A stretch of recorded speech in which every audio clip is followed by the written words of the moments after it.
I'm gonna hit him halfway through teaching. As soon as he slams me, I'm gonna be like, pull up. We're gonna do Islam's single leg. I'm not gonna drop to a knee because I'm not gonna hurt my fucking knees. Again, 10-time UFC title cornerman. I've won most of those. They have been taken down, unfortunately, but forget about that for the sake of this video. So Islam will quite often pick up a single leg here, right? He's gonna go elbow deep. And again, a lot of the MMA guys are gonna wrap that leg to the outside here. The reason MMA guys do this, or wrestlers do this, is because Freddie can frame and use that to push me away, use his leg to push me away, and help him keep balance here as he's anchored to the hip. Obviously, there's things we could do to get into his hands here. But the crux of this is keeps this leg out of reach, right? The leg's inside, that leg's closer, we can pick up this ankle here. That's what a lot of traditional wrestlers would prefer to do. So when guys take the leg outside here, Islam being the gorilla he is, he gets this elbow deep and he pulls it past. And he likes to get his hips in nice and tight here. Now it's harder for Freddie to keep this leg away. And what Islam will do is he steps behind and clubs at the same time. Against Jack left that leg inside and tried to lower his head position here. He took the whizzer, he lowered his head, and he was trying to get in here. What Islam did was stepped out to get that leg outside, and he got that hip underneath. So he's getting his hip nice and close here. And then he went for the classic club. Freddie tries to give his leg away. Pretty tough for him to keep that at a range that I can't reach. Again, if I lower here and he's framing against me with a whizzer, hard for me to kick that, hard for me to reach that. That's why he goes elbow deep, pulls up past, and clubs him. So, open space single leg is on. That was really slick. Fucking piece of shit. Now, something that Ian Garry does, something that BJ Penn does, is they keep this foot inside and they use that as a way to make space. So they're pushing at the knee here. They're pushing with their knee into the hip. It's almost like a little butterfly hook. GSP struggled a ton with this against BJ. I mean, everyone did. But Ian Garry, when he fought Shovkat, and this is the thing that'll be an interesting decider. As soon as Shovkat went for the club, Ian got that foot back inside, which allows him to keep distance. It means that club might be split. And that's how he took Shovkat's back.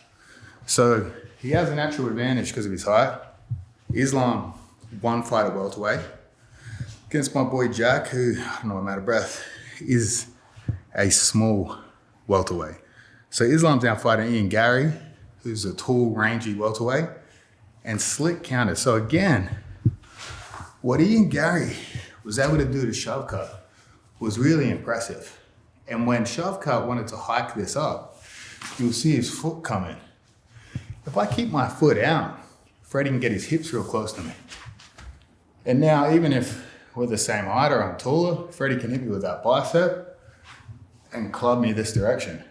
Ian, just like BJ Penn, kept the foot inside. So now when he goes to club me, not only does it give me space to be out of range of this, but it allows me to have really good balance. So I could push weight in, I could hop, and we can hang out in this zone here. And by using this reach, if he were to go for the club, we can guide that pass. So again, I know there'd be a lot of real wrestlers being like, it's the wrong technique. But again, remember, it's MMA. Guys are in this stance for shots. The fastest way to get to the hips safely is with poor posture. You're not gonna get kneed in the head as you would with a level change. Stepping up, I'm still not gonna do it because it's fucking hard. So we're in this position here. A lot of traditional wrestlers will just immediately look for this heel. Freddie grabs my beautiful leg here, my beautiful slippers, and pulls me past. And that's an easy way for him to take my back and chase it. However, this is why a lot of MMA guys will hide their foot to the outside to prevent that, right?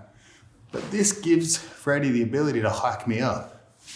So I need to get a butterfly hook of sorts to make space here. Now, it's harder for Freddie to pick up my heel here. If he picks it up here, very easy for him to get it back. So we can throw it outside. And something, again, Ian Garry has already done this. And we've seen Islam hit it on Jack Della. The second he hikes it up for a club, we can use that leg to frame and make space here. So now I'm out of range. If Freddie were to try and use his foot to club me at the same time, much better for us than here. He can reach the foot, club me real easy. So the whole game is playing here. And then if he does get greedy and try to go for the club, you can snake that past and get a claw. That's really interesting for this fight because not many people do play the clubbing collar tie like Islam does. GSP would do it. GSP would do it effectively till he came into BJ Penn. And the reason I think Ian Garry's gonna have some problems for Islam is because he does that BJ Penn hook, which again is a rare problem to encounter. As he hikes it up, we can maintain our space here. It's really, really difficult to deal with, especially if we can push the head here, because I can frame both my forearm and my leg. It's hard for Freddie to reach the other leg, whether it be with his foot or his hand. Sometimes we can even slip because we don't have wrestling boots and stay square, whereas a traditional slip, where we get over, will expose our back. So again, I think it's gonna be interesting. Ian Garry, probably gonna get taken down, but if we see this exchange, I'm really interested to see what happens. Can Islam do his regular hike up, club, foot sweep, or will Ian Garry counter it like shove cunt? We'll have to listen to that cunt talk for the rest of our fucking lives. Do like the McGregor one as well. His wrestling was excellent here. So when Khabib had the single on Conor, his head was already outside for the dump. Now that doesn't matter. Like you could see, like guys like John Jones would play around with DC's head positioning here for MMA, but Khabib had the head outside here. And something really unique is, again, we were talking about how we could have a hook inside to make space. We could have a hook outside to put weight into him, all things to keep this leg further away from him. But something really unique that Conor did to Khabib was he pummeled this foot here, and that allowed him to circle the corner. So he's almost reaching for the arsehole here. Makes it real hard for Freddie to hold on. And if Freddie does dump me, we land at a really strong angle here. We're already sitting in the corner. And you guys remember, if we're outside, they can hike us up. We need that foot inside. If they go for the dump here, head outside, we can throw that foot here. And it means it anchors Freddie in position, reinforced with my hand grip, pushing down on the head. If I don't push down on the head, he lifts the head and takes my back. But we really need to keep pushing down on the head here. And with this hook, Freddie can't retract that leg to chase me. Sometimes we even get straight to the back. So again, some cool counters. Yeah, I'm interested to see how Islam does against a real tall, rangy welterweight. I'm fucking struggling to even teach his moves. So who the fuck am I to say what's gonna happen? But Ian Garry's gonna piss him off. Doesn't submit him in first 2 rounds, then we might be stuck with Ian Garry. I have no problem with Ian Garry. As you know, I'm a big fan of relationships like that, you know? I'm jealous. I'd love to have a relationship, period. Whatever it may be. But I think we could see Ian Garry take the back out of single leg exchange. Well, I mean, if Islam takes it down, obviously Ian Garry didn't recruit me for help. None of my guys have ever been submitted by Dagestan. They may be knocked out, but that's not my department. That's Joe Lopez. Never been submitted.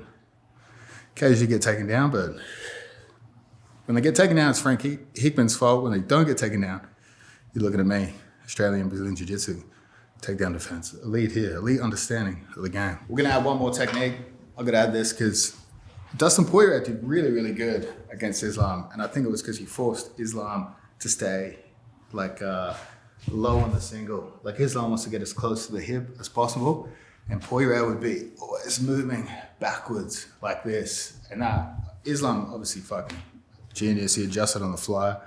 What happened was like, he ended up getting down to the ankle here. And a lot of people know this, like obviously for a wrestling technique, where you bring the foot to the floor, and I drag Freddie, and he goes launching. Sometimes I get fucking flying to the air, sometimes you get to the back. But what I think could play a factor in this fight is if we get to this position here, and he's like, he can feel that this club's not gonna work. And if Ian Garry's like sneaking a finger in the glove the Dagestani way, he could drop back to this ankle here and hit the same thing he hit against Poirier. And what he did good against Poirier is, as we've seen in recent police reports, Poirier loves to throw hands. So he waited for Poirier to try to counter this, right? So he left his head close. And if this is gonna have any power on it, Freddie's gonna really load up on it. And that's where Islam timed it well. So if Ian Garry is using this hook very rangy, right? Again, if it's outside, we can pull it and get our hips close. We could come inside trip, or we could hit the collar and take it over. This way, so fucking. But if we're here, one adjustment I could see Islam making. Again, when we're pushing here, we're pushing with the knee, and we're keeping our boot down a bit. This is gonna make it harder for me to drop to an ankle. But if it becomes butterfly hook territory where Freddie's pushing with his foot a little too much, then we can get to this ankle. And if we leave our head close, get straight to the back. Dustin was turning out, well, he would be staying down here. Islam would be chasing the back. But he did make the adjustment when he was stuck. Quite shallow on the ankle here to get to that foot, and then, well, again, I think it's hilarious given what's just happened. For good at throwing the phrase he said to airport police as he threw that. It's gonna be bad, my neighbor. It's gonna be bad. That's it, yeah, fucking.